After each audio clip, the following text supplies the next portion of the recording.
Good morning students. So in this video we are going for the next content which were remaining in our previous video from the chapter number 5. Okay, so let's read for the help with the help of your book for the next.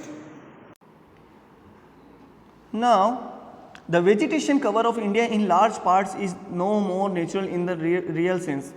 यानी भारत में वनस्पति क्षेत्र जो है वो अब ज़्यादा natural रहा नहीं है, मतलब हमारा उसमें इंटरफेरेंस हो गया है, हमारा रोल उसमें बढ़ गया है. Except in some inaccessible regions, खाली कुछ सुदूर भागों को छोड़कर, यानी जहाँ हम आसानी से पहुँच नहीं पाते हैं ऐसे इलाके, यानी पहाड़ी इलाके बोल दीजिए या समुद्र के पास वाले इलाके बोल दीजिए, बाकी तो हर जगह हम घूम के आ जाते हैं, है ना. Like the Himalayas, the hilly region of central India, यानी मध्य भारत के पहाड़ी क्षेत्र, ये जो आप बोलिए जबलपुर रायसेन के इधर की जो एरिया है, मतलब खरगोन खंडवा, ये पहाड़ी इलाके हैं, पठारी इलाके हैं, मतलब हिल एरिया है. प्लेचू रीजन में जो हाई रीजन होते हैं और हिमालय माउंटेन के जो हिली एरियाज़ हैं वहाँ पर, और जो दूसरे जितने भी माउंटेन हैं उन एरियाज़ के वेजिटेशन को छोड़कर बाकी जो वेजिटेशन है उसको तो हमने डिस्टर्ब कर ही दिया है. एंड द मरुस्थली, द वेजिटेशन, मरुस्थली वेजिटेशन भी वो बचा क्योंकि उसमें ज़्यादा यूजेबिलिटी उसकी होती नहीं और हम भी वहाँ पर ज़्यादा इजीली सर्वाइव नहीं कर सकते, इसलिए वहाँ ज़्यादातर जाना पसंद नहीं करते और वो वेजिटेशन वहाँ का बचा रहता है. The vegetation of most of the areas has been modified, ज़्यादातर क्षेत्रों के वेजिटेशन वनस्पति जो है वो बदल चुकी है, परिवर्तित हो चुकी है. एंड एट सम प्लेसेस और रिप्लेस्ड, या बदल दी गई है या डिग्रेडेड हो गई by human occupancy, we have been discussed in our previous video. Now we are going to read. Before that you are having an activity, study the bar graph. इस बार ग्राफ को study करना है. Name the state having maximum area under, sorry on the next page you are having bar graph. तो उस bar graph से आपको ये जो है डाटा कलेक्ट करना है. Name the state having maximum area under forest cover, उस स्टेट का नाम बताना है जिसमें सबसे ज़्यादा फॉरेस्ट कवर है. तो अब ये तो एनसीईआरटी की बुक है, आप सब जानते हैं. लेटेस्ट डाटा आप नेट से कलेक्ट कर लेना, डेटा अभी बदल गया होगा, ठीक है. इसमें तो 2000, 2004, 2005 का डेटा जो है दिया होगा. Now name the union territory having minimum area under forest cover and why, और उस यूनियन टेरिटरी यानी केंद्र शासित प्रदेश का नाम बताना जिसमें सबसे कम वन्य क्षेत्र है और क्यों है, उसका रीज़न भी बताना है. Now do you know we are having a fact. According to India state of forest report 2011, the forest cover in India is 21.05%. बस इतना ही बचा है. कितना है ideal forest cover? 33% of total area, total land area, and we are having 21.05%, which is not an ideal percentage of forest region या forest cover in a particular country. Okay, यानी total land area अगर 100 है तो उसका 21.05% part ही forest area है. Okay, now ecosystem क्या होते हैं, क्लास 7 में भी आपने रीड किया है, बढ़िए. Plants occur in distinct group of communities, plant जो होते हैं वो अलग अलग ग्रुप्स में होते हैं, माने उनके अलग अलग कम्युनिटी बन जाती है. In areas having similar climatic conditions, यानी एक जैसे ऐसे प्लांट जो एक तरह के क्लाइमेटिक फैक्टर को सपोर्ट करते हैं, वो किसी एक पर्टिकुलर एरिया में ग्रो करते हैं. The nature of the plants in an area to a large extent determine the animal life in that area, और किसी पर्टिकुलर एरिया में किसी विशेष तरह के जो पेड़ पौधे उगते हैं वो उस एरिया के एनिमल लाइफ यानी पशु जीवन को भी निर्धारित कर देते हैं कि वहाँ पर किस तरह के एनिमल पाए जाएंगे. ठीक है, जैसे आप पोलार बियर को यहाँ लाकर रखेंगे तो वो यहाँ रहेगा क्या? नहीं रहेगा. क्यों? वाई? बिकॉज वो जो है उसको जो वेजिटेटिव सपोर्ट चाहिए वो जो है टुंड्रा रीजन में ही मिलता है, बर्फीले इलाकों में ही मिलेगा, यहाँ पर ट्रॉपिकल रीजन में नहीं मिलेगा, इसलिए वो जो है यहाँ पर सर्वाइव नहीं कर पाएगा. यानी वाइल्ड लाइफ जो होते हैं वो अकॉर्डिंग टू द वेजिटेशन होते हैं of a particular area. When the vegetation is Altered, जब किसी एरिया का वेजिटेशन बदल दिया जाता है, the animal life also changes, तो उस एरिया की एनिमल लाइफ भी बदल जाती है. All the plants and animal in an area are interdependent, हर किसी भी एरिया के सारे प्लांट्स और एनिमल जो होते हैं वो आपस में एक दूसरे से इंटरडिपेंडेंट यानी आत्मनिर्भर होते हैं, इंटर रिलेटेड यानी एक दूसरे से जुड़े हुए भी होते हैं. To each other in their physical environment, अपने फिजिकल एनवायरनमेंट यानी हवा, पानी और सूरज की रोशनी, ये सब फिजिकल एनवायरनमेंट के यानी एबायोटिक कंपोनेंट से जुड़े होते हैं. थस और इस तरह से ये इनके जो इंटरडिपेंडेंसी और इंटर रिलेशनशिप होती है ये क्या बनाती है, उस एरिया में इकोसिस्टम बना देती है। ओके, तो और ह्यूमन बीइंग भी जो है इकोसिस्टम का ही एक हिस्सा है। How do the human being जो है किसी एरिया की इकोलॉजी को कैसे इन्फ्लुएंस यानी प्रभावित करता है, असर डालता है। They utilise the vegetation in wildlife, कैसे करता है, उस एरिया की वेजिटेशन का यूटिलाइज करता है और उस एरिया की वाइल्ड लाइफ को भी यूटिलाइज यानी यूज़ कर लेता है, या हंट करके या जैसे भी। तो ऐसा करके वो क्या करता है, उस एरिया की वाइल्ड लाइफ और उस एरिया के वेजिटेशन या यूँ बोल दीजिए उस एरिया के इकोसिस्टम को अफेक्ट करता है, उस पर असर डालता है, इन्फ्लुएंस करता है। The greed of human beings यानी मनुष्यों का जो लालच है leads to over utilisation of these resources. इससे क्या हो रहा है, नेचुरल रिसोर्सेज ये जो हैं वाइल्ड लाइफ और ये नेचुरल वेजिटेशन, इनका जो है यूटिलाइजेशन जो है ओवर यानी ज़्यादा हो गया है, यानी जितनी करना चाहिए उससे कई गुना ज़्यादा कर रहा है। They cut the trees and kill the animals creating ecological imbalance, पेड़ों को काट रहा है, एनिमल्स को मार रहा है, इससे जो है पर्यावरणीय असंतुलन जो है हो गया, यानी इकोलॉजिकल इम्बेलेंस हो गया है। यानी नेचुरल वेजिटेशन जितना होना चाहिए उतना नहीं है, वाइल्ड लाइफ का जो है नंबर वो जो है कम ज़्यादा हो रहा है, तो फूड चेन डिस्टर्ब होगा, फूड वेब डिस्टर्ब होगा। ओके, यानी इकोसिस्टम डिस्टर्ब हो रहे हैं या इकोलॉजिकल बैलेंस गड़बड़ा गया है। As a result some of the plants and animals have reached the verge of extinction, इसका परिणाम क्या हुआ, कुछ प्लांट्स और कुछ एनिमल्स जो है वो क्या हो गए, वर्ज यानी कगार पर पहुंच गए, किनारे पर पहुंच गए, किसके, ऑफ एक्सटिंक्शन यानी विलुप्ति के, कि वो अब ख़त्म हो जाएंगे, हमें दिखाएंगे, माने हो गए हैं, ख़त्म ही हो गए, अब हम उन्हें देखने को ही नहीं मिलते, लाइक डायनासोर और भी बहुत सारे। Do you know that a very large ecosystem on land having distinct types of vegetation and animal life is called a biome, कि अलग अलग तरह के इको माने एरिया में, do you know that a very large ecosystem on land having distinct types of vegetation, के जो बहुत बड़े बड़े इकोसिस्टम होते हैं किसी एरिया के, ठीक है, या लार्ज इकोसिस्टम बोल दीजिए किसी पार्टिकुलर एरिया में, उनमें कुछ खास तरह की वेजिटेशन, वनस्पति, पेड़ पौधे और एनिमल लाइफ जो है वहाँ पर पाई जाती है। तो उस पार्टिकुलर एरिया को क्या बोलते हैं, इस चीज़ को हम क्या बोलते हैं, बायोम। ओके, जैव क्षेत्र। The biomes are identified on the basis of plants, biome जो होते हैं वो उनको बेसिकली प्लांट्स के बेसिस पर जो है डिटरमाइन किया जाता है। Is it clear? Now types of vegetation, ये हमने रीड कर लिया है।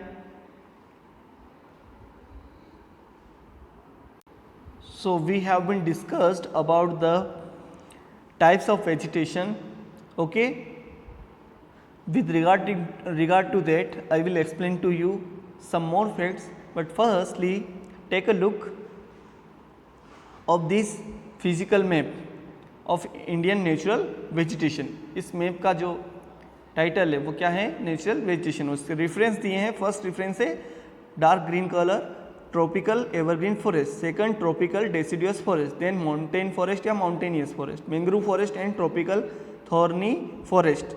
ओके, तो आप देखिए ट्रॉपिकल थॉर्नी फॉरेस्ट जो है कहाँ पर आ रहे हैं, ये पूरे वेस्ट इंडिया और नॉर्थ वेस्टर्न इंडियन पार्ट में जो है आपको ये ट्रॉपिकल थॉर्नी फॉरेस्ट है। फिर आप tropical evergreen forest, more than 200 centimetre rainfall जो होता है वहाँ पर जो है ये होते हैं। देखिए कहाँ पर है, माउंटेनियस रीजन में आपको देखने को मिल रहे हैं। तो इसको आप देख लेना, और नेट पर भी आपको और भी मैप्स इसके अच्छे से डिटेल में मिल जाएंगे, और इसमें आपको कन्फ्यूज़न हो तो अपने अकॉर्डिंग आप देख लेना। Student, we left the detailed illustration और explanation of various kinds of natural vegetation of India, but I have given to you brief knowledge, and I hope according to that you will be able to grasp or grab the knowledge regarding to this. So here you have to read out to all these, okay, and if you have doubt then you can ask to me. Now here you are having a block, in this block you may see some medicinal plants and their importances is written at here. Read here, India is known for its herbs and species Bharat जो है इसकी औषधियों और उनकी प्रजातियों के लिए जाना जाता है फ्रॉम एंशिएंट टाइम्स, यानी प्राचीन समय से ही। Some 2000 plants have been described in Ayurveda. भारत 2000 से भी ज़्यादा औषधियों का आयुर्वेद में वर्णन किया गया है। And at least 500 are in regular use, और उनमें से 500 तो जो है हम रेगुलरली यूज़ करते ही हैं डेली लाइफ में। The world conservation unions red list has named 352 medicinal plant, और वर्ल्ड यूनियन कंजर्वेशन यूनियंस ने जो है रेड लिस्ट जो है उसकी रेड डाटा बुक है उसमें उसने नाम डाला है 352 मेडिसिनल प्लांट्स के, of which 52 are critically threatened. उनमें से कि ये 352 मेडिसिनल प्लांट खतरे में है, उनमें से 52 जो है वो क्रिटिकली थ्रेटेंड, वो तो बहुत ज़्यादा ही खतरे में है। एंड 49 इंडेंजर्ड, यानी वो 49 तो ख़त्म ही हो गए। ठीक है। The commonly used plants in India are, वो कौन कौन से? सर्पगंधा, जामुन, अर्जुन, बबूल, नीम, तुलसी प्लांट एंड कचनार। इनके क्या यूजेस है आप पढ़ लेना। ठीक है। Now we are going to read about the wild life of India in short. So here you may see, like its flora, India is also rich in its fauna. जैसे फ्लोरा यानी vegetation को हमने पढ़ा कि बहुत सारे various kinds of vegetation India में, just like that we are having a number of fauna also. It has approximately 90,000 of animal species. भारत में 90,000 के लगभग जो है एनिमल स्पेसीज है. The country has about 2,000 species of birds. 2,000 के लगभग जो यहाँ पर पक्षियों की प्रजातियाँ हैं. They constitute 13% of the world's total. और दुनिया में जितने बर्ड्स हैं उसका 13% जो है इंडिया में है. There are 2,546 species of fish. मछलियों की इतनी प्रजातियाँ हैं, कितनी? 2,546, which account for nearly 12% of the world's stock. दुनिया में जितनी भी मछलियाँ की प्रजातियाँ उसका 12% जो है. It also shares between 5 and 8% of the world's amphibians. और भारत में 5 से लेकर 8% के बीच में जो है जितने भी एम्फीबियंस की जितनी प्रजातियाँ हैं, animals who can live on both the land and in water, ऐसे एम्फीबियंस.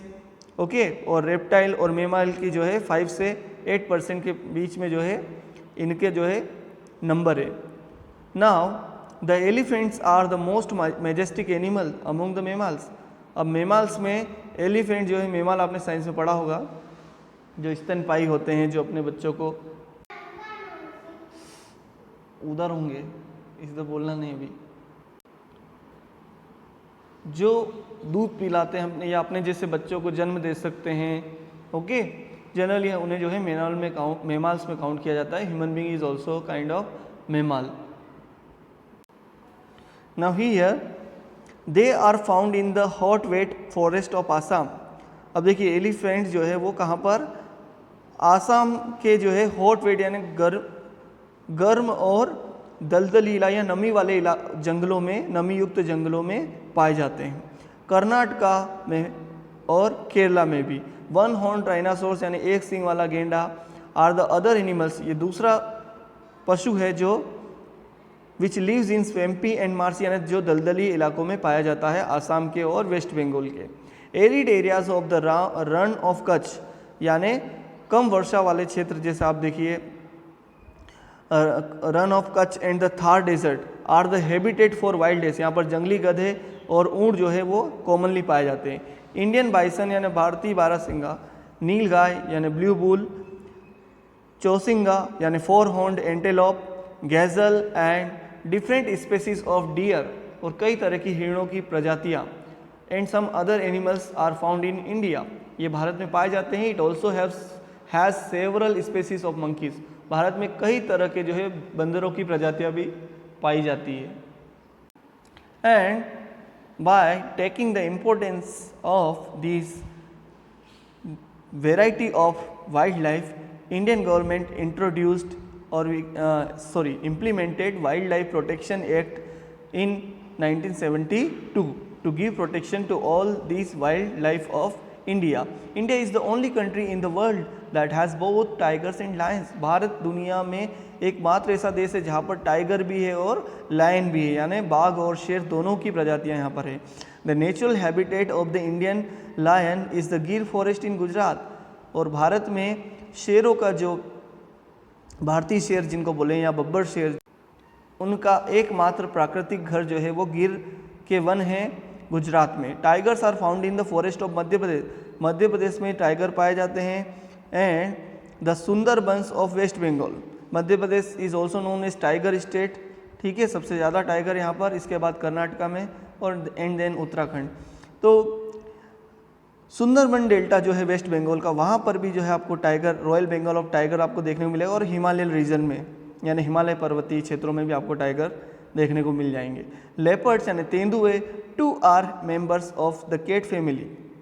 ये जो है बिल्लियों के परिवार से आते हैं, यानी उन्हीं की एक स्पेसीज है। They are important among animals of prey. ये भी जो है उन जानवरों में प्रमुखता से आते हैं जो शिकार करते हैं। Here is given a fact. Do you know the Gir forest is the last remaining habitat of the Asiatic lion? Babbar शेर का एकमात्र बचा हुआ निवास स्थल या आश्रय स्थल कौन सा है? गिर फॉरेस्ट या गिर वन है, जो कि इंडिया के गुजरात में है।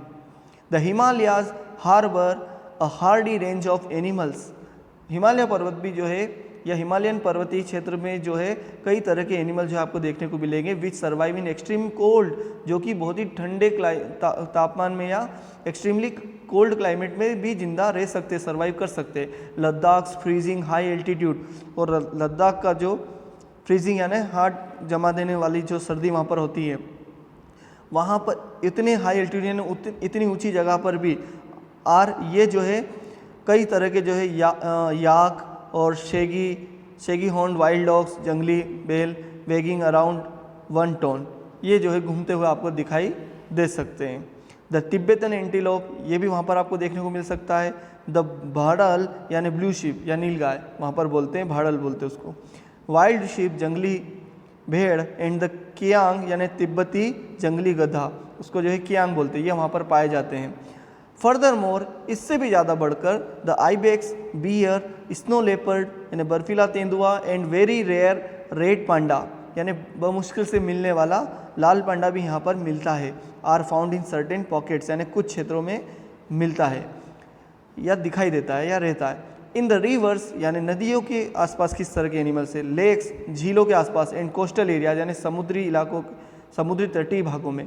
टर्टल्स यानी कछुए, crocodiles, okay, and gharials are found, ये पाए जाते हैं भारत में। Here you are having a map to which is showing to us wildlife reserve of India. Some that means there might be some more, और भी हो सकते हैं, बट इम्पोर्टेंट जो है वाइल्ड लाइफ रिजर्व यहाँ पर इसमें बताए गए हैं, ठीक है। तो कौन कौन से कहाँ पर है? इसमें नेशनल पार्क भी हैं, वाइल्ड लाइफ सेंचुरी भी है, बर्ड सेंचुरी भी है। ये तीनों जो है आप बोल दीजिए प्रोटेक्शन के लिए बनाए जाते हैं। बर्ड सेंचुरी बर्ड्स को प्रोटेक्ट करने के लिए, नेशनल पार्क जो है उसका पर्पस अलग है, वाइल्ड लाइफ सेंचुरी का पर्पस अलग है। तीनों का आप रीड करेंगे कि क्या होते हैं। प्रीवियस क्लास में भी आपने स्टडी किया है, क्लास 8 में, चैप्टर नंबर 2 में, okay. Now the latter is the only representative of a variety of crocodile found in the world today. आज भारत में ये जो प्रजाति मगरमच्छों की, क्रोकोडाइल की, वो एकमात्र प्रजाति जो भारत में पाई जाती है। Bird life in India is colourful. Bharat में कई तरह के पक्षी पाए जाते हैं, यानी पक्षियों की दुनिया भारत में बहुत ही कई तरह के रंगों से भरी हुई है। Peacocks, pheasants, okay, ducks, parakeets, cranes and pigeons are some of the birds inhabiting the forest and wetlands of the country। ये देश के जंगलों और नमी वाले इलाकों में या दलदली इलाकों में पाए जाते हैं। We have selected our crops from a biodiverse environmental। हमने हमारी फसलों को भी बायोडाइवर्स एनवायरनमेंट के अकॉर्डिंग ही सिलेक्ट किया है। पूरे देश में हम जो है वीट और सोया की क्रॉप नहीं लगाते, ओके, मेज नहीं लगाते। ऐसा क्यों है? इसका रीज़न यही है कि जो है क्लाइमेट जो है और रिलीफ जो है उसमें डिफरेंसेस हैं। Now from the reserves of edible plants we also experimented and selected many medicinal plants, हमने कुछ प्लांट्स को एज ए मेडिसिनल प्लांट भी सिलेक्ट किया है, औषधि के पौधों के रूप में सिलेक्ट किया है। The animals were selected from large stock provided by nature as milch animal, और एनिमल्स को भी हमने सिलेक्ट किया है ना, हमारी नीड्स के अकॉर्डिंग हमने प्लांट्स और एनिमल्स को चूज़ किया है। तो एनिमल का क्या इम्पोर्टेंस है या फोना का क्या इम्पोर्टेंस है वो इस पैरा में दिया है। ओके, हर लिविंग क्रिएचर का इकोसिस्टम में उसका एक पर्टिकुलर रोल होता है, इसलिए हम उन सब को का कंजर्वेशन जो है यानी संरक्षण जो है, बचाव जो है वो इसेंशियल यानी जरूरी है। एज हैज़ बीन मैंशनड, जैसा कि बताया जा चुका है पहले ही, ड्यू टू एक्सेसिव एक्सप्लॉयटेशन यानी ज़्यादा जो है शोषण होने की वजह से, अति दोहन होने की वजह से प्लांट्स और एनिमल्स का ये जो रिसोर्सेस हैं ये कम हो रहे हैं। The ecosystem has been disturb, ecosystem गड़बड़ा गया है। About 1300 plant species are endangered, ये खतरे में पड़ गई हैं। एंड 20 स्पीसीज आर एक्सटिंक्ट, और 20 तो जो है वो ख़त्म हो गई है, विलुप्त हो गई है। Quite a few animal species are also endangered, और कुछ जानवरों की कुछ प्रजातियां अभी भी खतरे में है, संकट में है, एंड यानी थ्रेटेंड है। And some have become extinct, और कुछ जो है ख़त्म हो गई है। The main causes for this major threat to nature are hunting by greedy hunters, इसका मुख्य कारण है लालची शिकारियों के द्वारा इनका शिकार करना। फॉर कॉमर्शियल पर्पज़ यानी पैसा कमाने की दृष्टि से, व्यावसायिक दृष्टि से, इनको बेचने की खरीद फरोख्त की दृष्टि से। Pollution due to chemical industrial waste, इससे भी जो है इनको नुकसान हो रहा है। इंडस्ट्रियल वेस्ट की वजह से, केमिकल वेस्ट की वजह से, एसिड डिपॉजिट्स की वजह से, introduction of alien species and reckless cutting of the forest, alien species यानी अलग तरह की प्रजातियों को हम बढ़ावा दे देते किसी पार्टिकुलर एरिया में, उससे भी उस एरिया की नेचुरल वेजिटेशन जो वहाँ पर ग्रो करती है उसको डिस्टर्बेंस क्रिएट हो जाते हैं। रेकलेस कटिंग यानी अंधाधुंध बिना सोचे सोचे पेड़ों की जो कटिंग होती है, वृक्षों की कटाई, उसकी वजह से जो है इनको नुकसान हो रहा है, यानी ये एंडेंजर्ड हो रहे हैं प्लांट एंड ट्रीज और एनिमल लाइफ या वाइल्ड लाइफ जो होती हैं। Now to bring land under cultivation and inhabitation, और जो है ज़मीन जो है, भूमि जो है वो उसका कल्टीवेशन का एरिया बढ़ा दिया हमने। ओके, और इनहेबिटेशन यानी इससे क्या हो रहा है कि कई सारे जानवर जो है वो अब वहाँ पर उनके रहने लायक ये रही नहीं, are also responsible for the imbalance, ये सारे फैक्टर जो है एनवायरमेंटल इम्बैलेंस के लिए रिस्पॉन्सिबल हैं, जो कि ह्यूमन द्वारा जो है माने जो है फोर्स किए जाते हैं या डाले जाते हैं। किस पर? नेचर के ऊपर। Now we are going to read that many steps have been taken by our government to protect the flora and fauna of India. The first one is 14 biosphere reserves have been set up. 14 जैव विविधता वाले क्षेत्र जो है, जैव विविधता क्षेत्र जो है स्थापित किए जा चुके हैं भारत में, to protect flora and fauna, flora और फोना को प्रोटेक्ट करने के लिए। 4 आउट ऑफ दिस, इनमें से जो है वो कौन से? The Sundarbans in the West Bengal, Nanda Devi in Uttarakhand, the Gulf of Mannar in Tamil Nadu and the Nilgiris Kerala Karnataka and Tamil Nadu वाला क्षेत्र जो है यहाँ पर नीलगिरी जो है बायोस्फीयर रिजर्व डिक्लेयर किया गया है। ये जो 4 हमने पढ़े हैं, ये 4 बायोस्फीयर रिजर्व, ये वर्ल्ड के जो मोस्ट इम्पोर्टेंट बायोस्फीयर रिजर्व्स हैं उनमें शामिल किया गया है। इतने यूनिक है, यानी इनके जैसे बायोस्फीयर रिजर्व यानी यहाँ पर जितने वेराइटी ऑफ फ्लोरा एंड फोना है वो शायद कहीं नहीं है इतने ज़्यादा नंबर में। Now financial and technical assistance is provided to many botanical gardens by the government since 1992 से जो है ये मदद सरकार जो है वित्तीय यानी पैसे की दृष्टि से मदद कर रही है और टेक्निकल तकनीकें भी उपलब्ध करा रही है ताकि बोटेनिकल गार्डन्स को डेवलप किया जा सके। यानी कहने का मतलब नेचुरल वेजिटेशन के ऊपर वर्क किया जा सके और उनके जो है कैसे उनका दायरा बढ़ाया जाए, उनको कैसे जो है इजीली जो है उनको ग्रो किया जाए और ये सारा या उनको कंजर्व किया जाए, इसके लिए जो है मतलब सरकार जो है दोनों ही तरीके से तकनीकी रूप से भी और वित्तीय रूप से भी मदद प्रोवाइड कर रही है। ठीक है, और 14 बायो रिजर्व के यहाँ पर नाम दिए हैं: Sundarban, gulf of Mannar, the Nilgiri, Nanda Devi, Nokrek Arunachal Pradesh में है, ग्रेट निकोबार, मानस आसाम में, सिमलीपाल ओडिशा, दिहांग दिबांग, डिब्रू सैखोवा अगस्त्यस मलाई, कंचनजंगा, पचमढ़ी, अचकनमार, अमरकंटक में। ठीक है, टाइगर प्रोजेक्ट जो है ये स्टार्ट किया गया है, प्रोजेक्ट टाइगर, प्रोजेक्ट राइनो ये स्टार्ट किया गया है, प्रोजेक्ट ग्रेट इंडियन बस्टर्ड ये स्टार्ट किया गया है, and many other eco developmental project. Government ने कई सारे प्रोजेक्ट जो है चलाए हैं इन नेचुरल फ्लोरा एंड फोना को बचाने के लिए, लाइक टाइगर प्रोजेक्ट चलाया, राइनो प्रोजेक्ट चलाया, ग्रेट इंडियन बस्टर्ड प्रोजेक्ट चलाया है। 89 नेशनल पार्क जो है वो बनाए गए हैं, 490 वाइल्ड लाइफ सेंचुरी बनाई गई है, एंड जूलॉजिकल गार्डन बनाए हैं to take care of natural heritage, ताकि हम इस प्राकृतिक विरासत को या संपदा को बचा कर रख सकें। ऑल ऑफ अस, हम में से सभी ये रियलाइज़ कर चुके हैं that the importance of the natural ecosystem for our own survival, कि इकोसिस्टम का जो इम्पोर्टेंस है वो हमारे खुद के जीवित रहने के लिए ज़रूरी है। It is possible if indiscriminate destruction of natural environment is put to an immediate end, पर यह तभी संभव हो सकता है जब ये पक्षपाती या भेदभाव युक्त जो विनाश करने का जो रवैया हमारा है नेचुरल एनवायरनमेंट को, प्राकृतिक पर्यावरण को, इसको जो है तुरंत जो है हमें बंद करना पड़ेगा।